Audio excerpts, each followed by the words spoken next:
off to a grim start in year 2 as viewership craters. Damn. Unrivaled, the nascent 3-on-3 women's basketball league, is off to a shaky start in its second year. The league, which has a slated goal of providing elite women's basketball players an alternative to playing overseas during the WNBA's offseason, has failed to attract substantial television audiences in the early... Those numbers should terrify everyone involved. With Unrivaled, we're not talking about a slight dip or a disappointing start. We're talking about a catastrophic collapse in year 2. From 221,000 viewers on TNT last season to 71,000 on truTV this January. That's a 68% drop in viewership, and it's raising serious questions about whether this league makes it to year 3. But here's what makes this particularly interesting. Unrivaled isn't failing in isolation. This is happening while the WNBA is trying to negotiate a completely restructured season, while Project B is making announcements about international tournaments, and while Warner Bros. Discovery is literally up for sale. So let's connect these dots, because what's happening right now could reshape the entire landscape of women's basketball. On TNT, let's go to the part we all want to know. Quote, "We're building Unrivaled for the long game, and we're confident in our outlook, keeping in mind the same core principles and goals we set forth when establishing the league," Unrivaled CEO Alex Bezel told Front Office Sports. "We're proud of the product we're putting on the court each week and are going to continue growing our audience while showcasing the best women's basketball players in the world. Leagues aren't built overnight." The best product is actually a little... That clip he just mentioned, the mist and the breeze, going 1 for 26 from three-point range, that's not just a bad shooting night.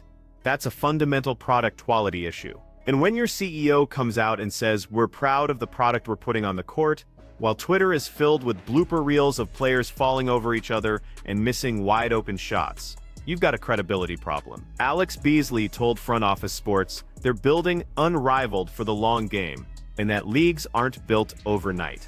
Fair point, but here's the reality. They have a 6-year media rights deal with TNT that includes an opt-out clause after 3 years. Warner Bros. Discovery can walk away after next season if the numbers don't improve. And based on what we're seeing, they're absolutely going to exercise that option. There's also another made-for-TV sports league entering its second year. TGL has faced similar declines so far this season, albeit for the same football-related reasons. Unrivaled may be seeing a drop-off. TGL, however, seems to be in a much healthier spot overall, regularly drawing 3 to 4 times Unrivaled's biggest audiences so far this season. There's also a baseline level of uncertainty Unrivaled faces at the current moment.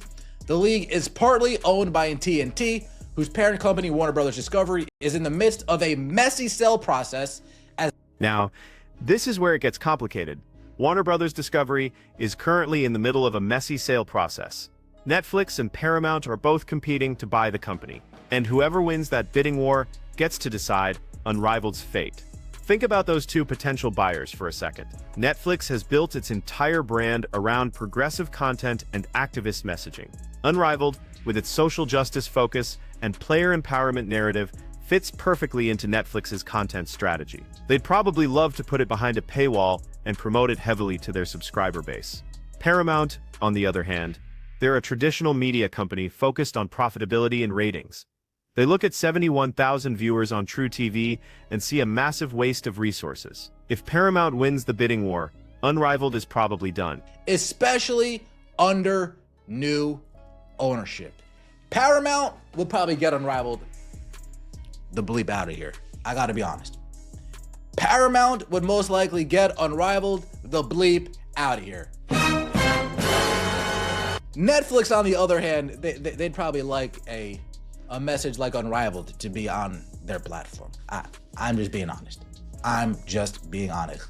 Next, Project B and the WNBA.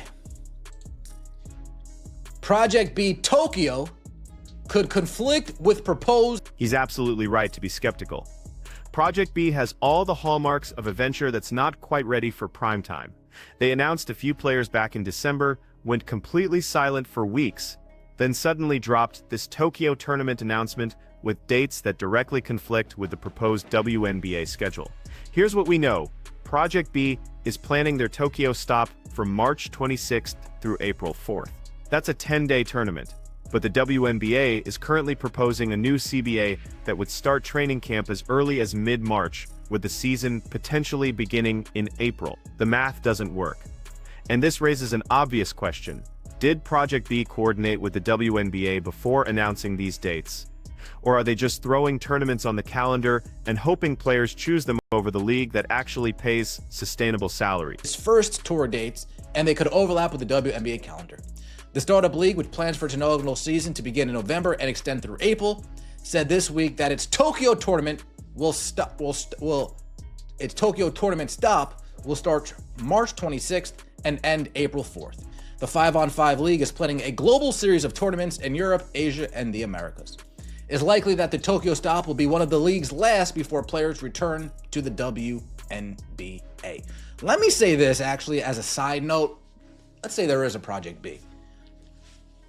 Nothing would make me happier than the WNBA owner saying, oh yeah, you're in Project B, you can't come over here late. You can play in Project B, but you're going to be here for the start of the season. Or you're going to have to wait a grace period like all the other overseas players need to wait before you join your team. This is the core tension that nobody wants to talk about publicly. The WNBA Players Association submitted a proposal just before Christmas asking for a $10.5 million salary cap and roughly 30% of league gross revenue. That proposal would fundamentally transform player compensation in the league.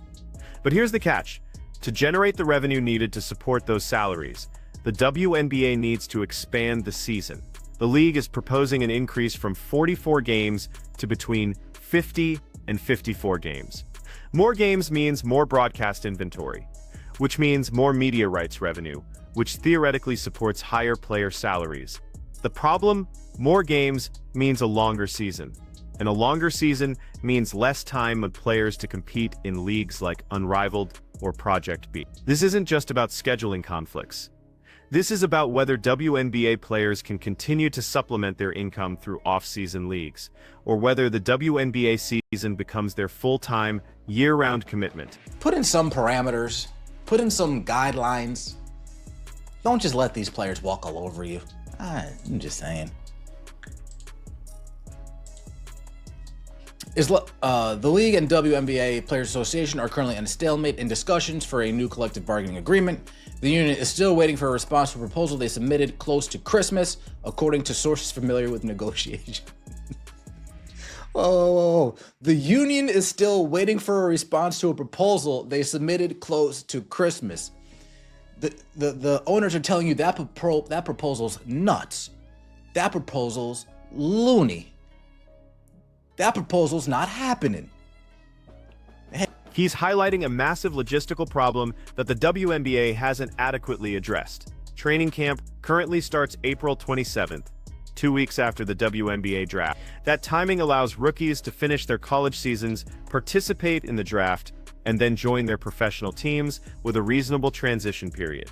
But if training camp moves to mid-March, as the league is currently proposing, that creates an impossible situation. The NCAA Women's Final Four is played the first weekend in April. So you'd have a scenario where WNBA training camps are already underway, veterans are competing in international tournaments like Project B Tokyo, and the top college players who are about to be drafted are still playing in March Madness. How exactly does that work? Do rookies just miss the first month of training camp?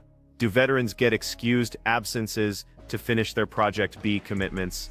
The WNBA hasn't provided clear answers to these questions, and that ambiguity is creating chaos in the entire ecosystem of women's basketball. Hey, maybe if I just don't answer this for long enough, maybe they'll just send something a little bit more serious. In that proposal, the players are seeking a $10.5 million salary cap and roughly 30% share of league gross revenue. According to sources familiar with negotiations, the WNBA is proposing an increase from 44 games between 50 to 54 games in the new CBA. The league's proposed start date for training camp is as early as mid-March, with the finals ending in November. A number of league sources expressed confusion over a potential mid-March date, questioning how training camp could overlap with the NCAA schedule and what the expectation would be for rookies. This gets to the fundamental question about what players actually want versus what they say they want publicly.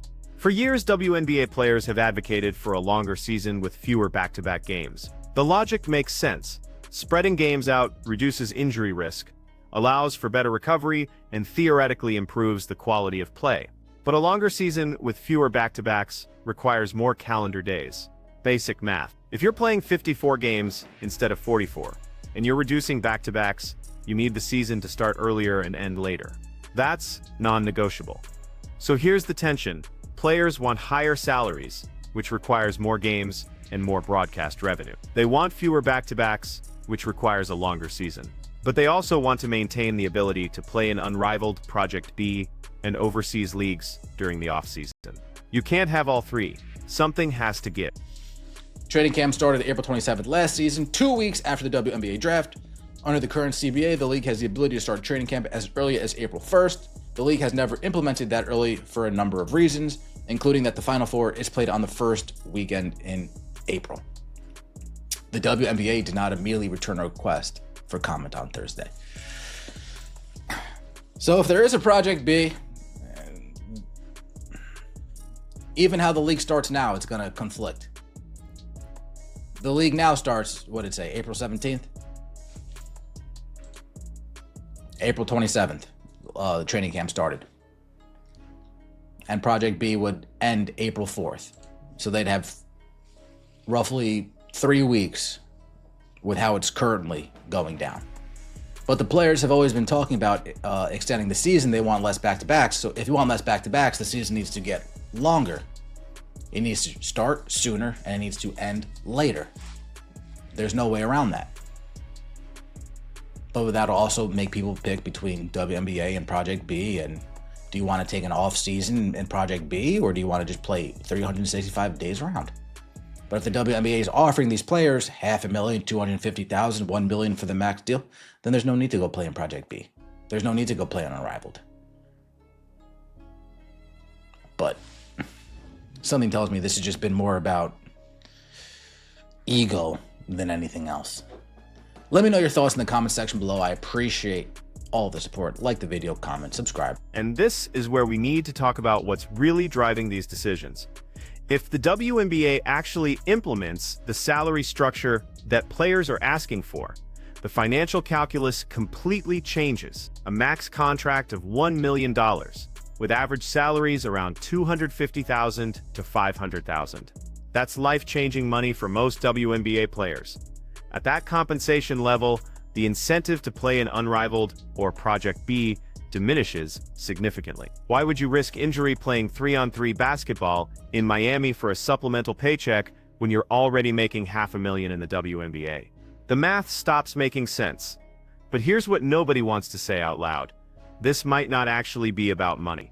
It might be about ego and control. Unrivaled was founded by Breanna Stewart and Nafisa Collier specifically to give players an ownership stake and decision-making power. It's a player empowerment league.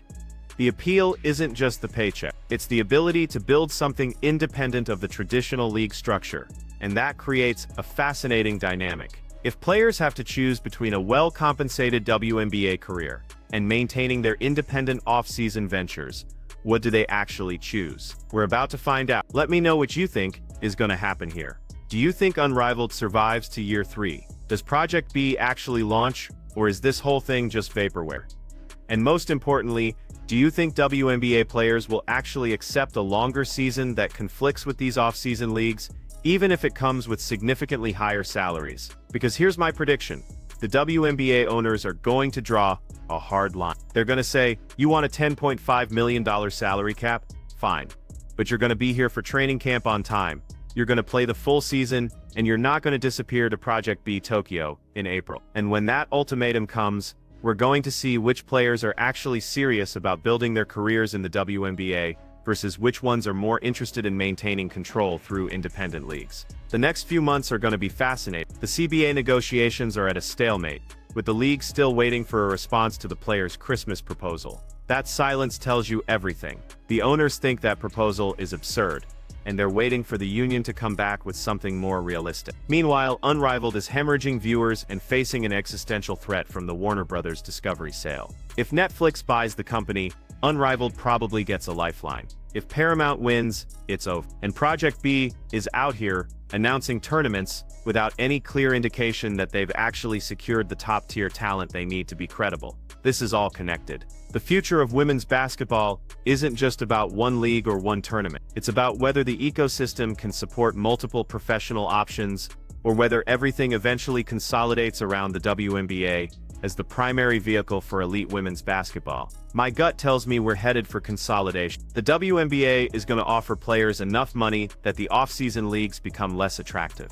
Unrivaled either pivots to a different model or shuts down after year 3. Project B never actually launches in any meaningful way, or it becomes a niche product for players who aren't getting WNBA contracts. But I could be wrong. Maybe players value independence and ownership more than I'm giving them credit for. Maybe Unrivaled finds its audience and becomes a legitimate alternative. Maybe Project B actually delivers on its promises and creates a viable international circuit. What do you think happens? Drop your predictions in the comment, and if you found this analysis valuable, hit that like button and subscribe, because we're going to be covering every development in this story as it unfolds. This is the most important moment in women's basketball since the WNBA was founded, and we're watching it play out in real time.